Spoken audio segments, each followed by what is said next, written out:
আপনার কাজের পরিধি বাড়ানো উচিত, কারণ আপনি মৃত্যুর প্রতি আরেকটু এগিয়ে গেলেন, আপনার সময়টা আরেকটু কমে আসছে। যখন পরীক্ষার আগে আমাদের সময়টা কমে যায়, তখন আমাদের পড়ার গতিটা বেড়ে যায়। আমাদের এই জীবনটা একটা পরীক্ষা।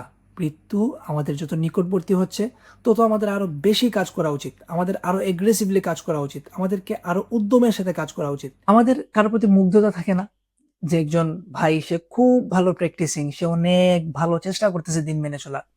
তো আমরা কি করি যে আমরা চাই যে আচ্ছা দেখছো ওই ভাইটা কত ভালো, কত প্র্যাকটিস করার চেষ্টা করতেছে। তো বা কোনো একজন ভালো আলেম যার বই লেখা বা কোনো ভালো রাইটার অনেক ভালো লাগে আমাদের। আমাদের সমস্যাটা কোন জায়গায়? আমাদের সমস্যা হচ্ছে আমাদের এই ভালো লাগাটা, আমাদের এই মুগ্ধতার মধ্যে সীমাবদ্ধ থাকে।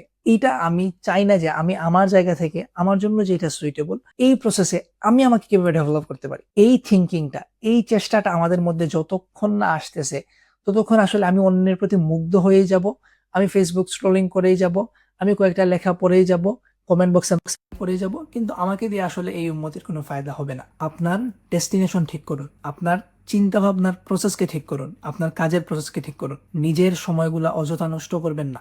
যেই সময়টা আজকে চলে যাচ্ছে, এই সময়টা আর কখনোই ফিরে আসবে না। আপনি আপনার কাজের গতি গতকালকের চেয়ে আজকে বা এর পরের দিন আরো বাড়ানো উচিত, আপনার কাজের পরিধি বাড়ানো উচিত, কারণ আপনি মৃত্যুর প্রতি আরেকটু এগিয়ে গেলেন, আপনার সময়টা আরেকটু কমে আসছে। যখন পরীক্ষার আগে আমাদের সময়টা কমে যায়, তখন আমাদের পড়ার গতিটা বেড়ে যায়। আমাদের এই জীবনটা একটা পরীক্ষা।